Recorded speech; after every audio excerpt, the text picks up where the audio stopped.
오늘 특검의 두 번째 소환 요구에 윤석열 전 대통령은 응하지 않았습니다. 윤 전 대통령 측은 오늘 구치소에 외래 진료가 필요하다는 취지의 의견서를 제출할 예정인데요. 자세한 내용은 취재기자 연결해 알아보겠습니다. 한채 기자. 네, 김건희 의혹 특검팀은 오늘 오전 10시 윤석열 전 대통령을 피의자 신분으로 조사하려고 했지만 윤 전 대통령은 이에 응하지 않았습니다. 윤 전 대통령 측은 건강이 악화되고 있다고 호소하며 실명 위기에 처해 있다고 주장하고 있는데요.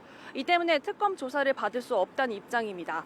구치소 내부에 있는 의무관에서가 아니라 외부 병원에서 치료가 필요하다는 윤 전 대통령의 소견서를 오늘 중 서울구치소에 제출할 예정이라고도 설명했습니다. 만약 소견서가 접수되면 구치소 측에서 이를 검토한 뒤에 최종적으로 서울구치소장이 허가 여부를 결정할 수 있습니다. 하지만 윤 전 대통령 측은 특검에는 변호사 선임계도 제출하지 않았고 불출석 사유도 알리지 않았습니다.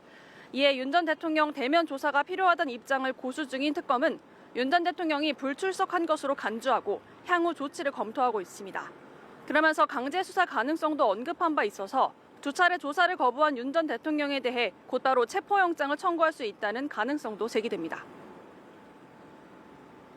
특검이 압수수색 과정에서 발견된 김 여사의 목걸이를 모조품으로 판단했다는데 관련 내용도 전해주시죠. 네, 김 여사의 오빠인 김진우 씨의 장모의 집을 압수수색하는 과정에서 이 김 여사의 목걸이가 발견되기도 했습니다. 앞서 김건희 여사는 지난 2022년 6월 나토 순방 당시 반클리프 아펠 목걸이를 착용해서 논란이 된 바 있습니다.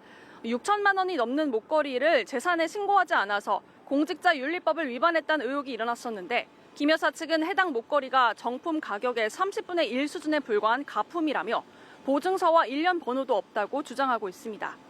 특검도 이 목걸이가 가품으로 잠정 판단했지만 가품 목걸이는 알리바이를 위한 것이고 순방 때 실제로 착용한 진품 목걸이가 따로 있을 것으로 보고 바꿔치기 했을 가능성을 의심한 뒤 수사를 이어가고 있습니다. 특검은 당시 현장에서 이호환 화백의 그림 등 다른 고가품과 현금 다발도 함께 발견해 압수한 것으로 알려졌습니다. 김 여사 측은 특검이 확보한 그림에 대해선 김 여사는 전혀 모르고 아무 관련이 없는 타인의 재산이라고 주장했습니다. 네, 한편 건진법사 청탁 의혹과 관련한 전직 통일교 간부도 구속기로에 놓였다고요. 네, 건진법사 청탁 의혹의 핵심 인물인 윤영호 전 통일교 세계본부장의 영장실질심사가 오전 10시 반 서울중앙지법에서 열렸습니다. 윤 씨는 목걸이를 건넨 목적이 무엇인지 혐의를 인정하는지 묻는 취재진의 질문에는 아무런 대답도 하지 않았습니다. 심사는 1시간 50분 만에 종료돼서 윤 씨의 구속 여부는 이르면 오늘 밤늦게 나올 것으로 보입니다. 윤 씨는 지난 2022년 김 여사에게 2천만 원 상당의 샤넬백 2개와 6천만 원 상당의 그라프 다이아몬드 목걸이를 선물했다는 혐의를 받습니다. 청탁 내용에는 통일교가 추진하던 캄보디아 메콩강 개발 사업 지원과 YTN 인수, UN 제5사무국 국내 유치 등이 거론됐던 걸로 알려졌습니다. 윤 씨는 한학자 통일교 총재의 결재를 받고 한 일이라는 입장이지만 통일교 측은 윤 씨의 행위가 개인적인 일탈일 뿐 교단 차원의 일은 아니라고 선을 긋고 있습니다.